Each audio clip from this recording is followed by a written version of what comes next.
Bismillahirrahmanirrahim. Assalamu alaikum. Hope you are all well. The lecture is delivered and recorded by Sarat Education School and College. Let me show you a computer book for class 5. This is your computer book. Please open it. जैसे कि आप सब ने अपने previous lecture में chapter number 1 generations of computer में पढ़ा था जनरेशंस के बारे में। Generations of computer, what does generations mean? Generations का मतलब होता है नस्ल, और इंग्लिश में आप इसको बोलोगे द प्रोडक्शन और क्रिएशन ऑफ समथिंग, किसी चीज़ का पैदा होना या किसी चीज़ का वजूद में आना आपके पास ये जनरेशंस में काउंट होता है। अब कंप्यूटर की जनरेशंस क्या थी? First generation of computer. First generation of computer कौन था, इसके अंदर क्या यूज़ हुआ था, इसका टाइम पीरियड क्या था, ये आप सारे इस फर्स्ट जनरेशन में पढ़ोगे। टाइम पीरियड, फर्स्ट जनरेशन का जो टाइम पीरियड था वो था 1940 से 1956 तक, जैसे आपने पढ़ा है प्रीवियस में। साइज़ जो है आपके पास फर्स्ट जनरेशन का बहुत बड़ा था, यानी यूज था, लार्ज साइज़ का था, एक्सपेंसिव कंप्यूटर था फर्स्ट जनरेशन। इसमें large amount of electricity use होती थी। टेक्नोलॉजी जो सबसे मेन पॉइंट है हमारे पास, वो वैक्यूम ट्यूब्स यूज़ हुई थी। वैक्यूम ट्यूब्स जो हमारे पास हैं वो एज अ टेक्नोलॉजी यूज़ हुई थी, जिसमें हमारे पास प्रोसेसिंग होती थी। लेकिन इसकी प्रोसेसिंग बहुत स्लो थी। क्यों स्लो थी? क्योंकि इसके अंदर ये बिजली बहुत ज़्यादा यूज़ करते थे। एक तो लार्ज साइज़ के थे, दूसरा इनके मैग्नेटिक ड्रम्स और मैग्नेटिक टेप्स यूज़ होते थे। लेकिन ये डिफ़िकल्ट टू प्रोग्राम थे, यानी प्रोग्राम चलाना इनमें मुश्किल होता था। इनमें मशीन लैंग्वेज और असेंबली लैंग्वेज यूज़ होती थी। मशीन लैंग्वेज कौन सी होती है? 0 1s की जो लैंग्वेज होती है। जैसे कि आप लोगों ने फर्स्ट जनरेशन पढ़ा कि वहाँ पे आपके पास वैक्यूम ट्यूब्स यूज़ होती हैं। लेकिन सेकंड जनरेशन का जो टाइम पीरियड था वो 1956 से 1963 तक रहा। मतलब इस टाइम पीरियड तक हमारे पास सेकंड जनरेशन यूज़ हुआ। इसका साइज़ भी स्मॉलर था, लेकिन फर्स्ट जनरेशन से स्मॉलर था। दिखने में ये बड़े थे लेकिन फर्स्ट जनरेशन से स्मॉलर थे। फर्स्ट जनरेशन में हमारे पास वैक्यूम ट्यूब्स यूज़ हुई थी, सेकेंड जनरेशन में हमारे पास ट्रांजिस्टर्स यूज़ हुए। प्रोसेसिंग इनकी फास्टर थी। फीचर्स इनमें थे करेक्टराइज, यानी फीचर्स जो थे इनके मैग्नेटिक कोर्स और मैग्नेटिक डिस्क यूज़ हुई थी।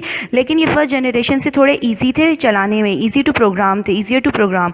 यूज़ हाई लेवल लैंग्वेज, इसमें हाई लेवल लैंग्वेज यूज़ हुई थी, लेकिन इसमें भी एसी नीडेड था, यानी एसी की ज़रूरत पड़ती थी। क्यों एसी की ज़रूरत पड़ती थी? जैसे फर्स्ट जनरेशन में एसी की ज़रूरत पड़ती थी कि वहाँ पे वो consume a lot of electricity करते थे, इसी तरह सेकेंड जनरेशन में भी ये इलेक्ट्रिसिटी बहुत ज़्यादा यूज़ करते थे। Now third generation of computers. Third generation of computers का जो टाइम पीरियड था 1964 से 1971 तक था। ये रिलायबल थे, यानी आरामदेह थे फर्स्ट और सेकंड जनरेशन कंप्यूटर से। साइज़ में भी ये स्मॉल थे फर्स्ट और सेकंड जनरेशन से। टेक्नोलॉजी में जो यूज़ हुआ था इनकी इंटीग्रेटेड सर्किट्स यूज़ हुआ था, जिसे हम लोग शॉर्ट फॉर्म में आईसीस कहते हैं। प्रोसेसिंग जो है वो इनकी फास्टर थी सेकंड जनरेशन के मुकाबले में। फीचर्स जो है इनके अंदर यूज़ हुए थे mini computers accessible bye multiple user, यानी ये छोटे छोटे कंप्यूटर्स थे। यानी फर्स्ट और सेकंड जनरेशन तो इतने ज़्यादा बड़े थे कि वो एक रूम के अंदर या एक हॉल के अंदर फिट होते थे, जबकि जो थर्ड जनरेशन कंप्यूटर्स थे ये मिनी हो गए थे, यानी स्मॉल हो गए थे। और ये आसानी से मुख्तलिफ किस्म के जो मल्टीपल यूज़र्स, यानी एक से ज़्यादा यूज़र्स, एक से ज़्यादा इंसान इस्तेमाल कर सकते थे रिमोट टर्मिनल्स की टेक्नोलॉजी के थ्रू।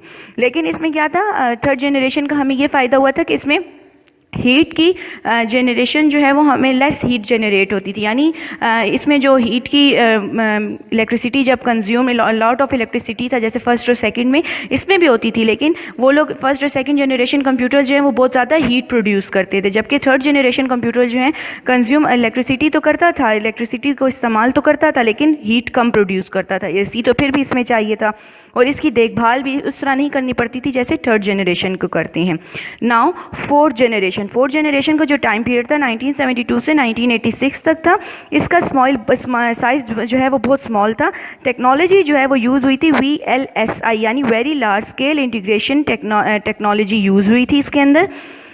प्रोसेसिंग जो है वो इसकी तेज़ थी। किससे तेज़ थी? फर्स्ट, सेकंड और थर्ड जनरेशन से तेज़ थी इसकी प्रोसेसिंग। और इसके फीचर्स क्या थे कि ये बहुत ज़्यादा पावरफुल था, कॉम्पैक्ट यानी रिलायबल थे, आरामदेह थे, अफोर्डेबल यानी हर कोई इसको अफोर्ड कर सकता था, ख़रीद सकता था। एसी की ज़रूरत इस पर नहीं पड़ती थी। सबसे बड़ी जो इसका मेन पॉइंट था, concept of internet was introduce. Fourth generation के अंदर इंटरनेट का कॉन्सेप्ट इंट्रोड्यूस हो गया, यानी हम फोर्थ जनरेशन के जो कंप्यूटर्स हैं उनमें हम इंटरनेट यूज़ कर सकते थे। Now now fifth generation computers कौन थे? फिफ्थ जनरेशन कंप्यूटर्स का जो टाइम पीरियड था जब वो बनाए गए 1986 से, और अब आजकल जितने हम कंप्यूटर्स यूज़ कर रहे हैं ये फिफ्थ जनरेशन कंप्यूटर्स काउंट होते हैं। साइज़ क्या है इनका? बहुत स्मॉल है, आप लोगों के सामने है। जैसे आप लोग laptop, palm top, mobiles, LCD, LED वगैरह के मॉनिटर्स यूज़ करते हो, ये स्मॉल साइज़ है। टेक्नोलॉजी क्या यूज़ हुई है फिफ्थ जनरेशन में? SLSI यानी super large scale integration chip technology use हुई थी। प्रोसेसिंग इसमें बहुत ज़्यादा एक्स्ट्रा हाई प्रोसेसिंग स्पीड थी, यानी ये बहुत ही कुछ ज़्यादा तेज़ काम करता है, प्रोसेसिंग करता है। करेक्टराइज यानी इसके जो फीचर्स हैं ये नेचुरल लैंग्वेज के ऊपर डिपेंड करता है, मतलब वो लैंग्वेज जो हम भी समझ सकते हैं और कंप्यूटर ख़ुद भी समझ सकता है। लेकिन ये क्या है, इनका एक फ़ायदा हमें क्या है, ये मोर रिलायबल है, काम तेज़ी से करते हैं, आरामदेह हैं और हमें डिफरेंट साइजेज में मिल जाते हैं और वायरलेस भी मिल जाते हैं, यानी बग़ैर तार वाले कंप्यूटर भी हमें मिल जाते हैं। एक्सरसाइज पेज नंबर 6, आप लोगों ने भी 5 जनरेशन्स के बारे में हमने लेक्चर में पढ़ लिए। अब आपने उसी 5 जनरेशन्स को अपने माइंड में रखते हुए इन एक्सरसाइज को फिल करना है। Fill the circle of correct option. जो आपके पास करेक्ट ऑप्शन है आपने उस ऑप्शन के सर्कल जो बने हैं 7 आपने उसको फिल कर देना है और 7 आप हाईलाइट कर लें। Used machine language and assembly language. आपने अभी पीछे पढ़ा है कि हमारे पास मशीन लैंग्वेज और असेंबली लैंग्वेज किस जनरेशन में यूज़ हुई थी? हमारे पास फर्स्ट जनरेशन में यूज़ हुई थी। यूनिवैक एंड ENIAC मशीन्स किस में यूज़ हुई थी? वो भी फर्स्ट जनरेशन में यूज़ हुई थी, जो नोटेबल मशीन्स थी। आपको यहाँ पे मैं दिखा देती हूँ, देखिए आपके पास मशीन लैंग्वेज और असेंबली लैंग्वेज किस कंप्यूटर जनरेशन ऑफ कंप्यूटर्स में यूज़ हुए? फर्स्ट जनरेशन में यूज़ हुए। यूनिवैक एंड ENIAC किसके नोटेबल मशीन से? फर्स्ट जनरेशन के मशीन थे। Now used high level language. High level language किस जनरेशन में यूज़ हुई थी? सेकंड जनरेशन में यूज़ हुई थी। तो इसको आप लोग सर्कल कर लें ऑप्शन को। मिनी कंप्यूटर्स एक्सेसिबल, देखें ऐसे सर्कल करेंगे, मैंने हाईलाइट किया हुआ है, आप भी हाईलाइट कर लें ऐसे। Mini computers accessible bye multiple users from remote terminals.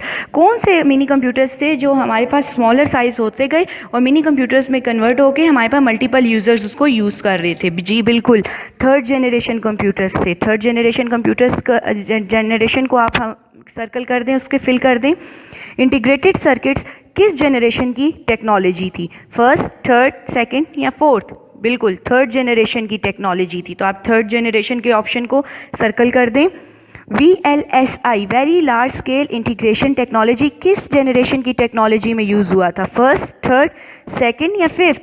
बिल्कुल आप सही कह रहे हैं, फिफ्थ जनरेशन में यूज़ हुआ था। More reliable, work faster, easy, portable, different sizes, parallel processing and wireless. ये कौन सी जनरेशन्स के सारे इतने ज़्यादा हमें एडवांटेजेस और बेनिफिट्स मिल रहे हैं? फर्स्ट के नहीं, थर्ड के रॉन्ग, सेकंड के नहीं, फिफ्थ के यस। तो आप फिफ्थ को सर्कल कर दें, फिफ्थ के ऑप्शन को आपने सर्कल कर देना है क्योंकि ये सारे हमें बेनिफिट फिफ्थ जनरेशन कंप्यूटर्स में मिल रहे हैं।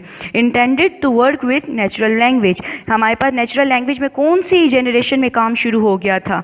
फिफ्थ जनरेशन में। तो आप फिफ्थ जनरेशन को ऑप्शन को सर्कल कर दें। वैक्यूम ट्यूब्स किस जनरेशन में यूज़ हुई थी? वैक्यूम ट्यूब्स हमारे पास फर्स्ट जनरेशन में यूज़ हुई थी, तो फर्स्ट जनरेशन को आप ऐसे उसके ऑप्शन को सर्कल कर दें, कलर कर दें। SLSI कौन सी टेक्नोलॉजी और कौन सी जनरेशन में यूज़ हुई थी? ये super large scale integration chip है जो हमारे पास फिफ्थ जनरेशन में यूज़ हुई थी। तो काइंडली फिफ्थ जनरेशन को आप लोग सर्कल कर दें। फिफ्थ जनरेशन आपने सर्कल कर दिया है। तमाम वालिदैन से गुजारिश है कि इस पढ़ाए गए सबक की वीडियो अपने बच्चों को दोबारा दिखाएं और एक्सरसाइज को fill the circle of correct option को फिल कर दें। कोई भी मसला हो तो अपने कंसर्न व्हाट्सएप ग्रुप में शेयर कर दें।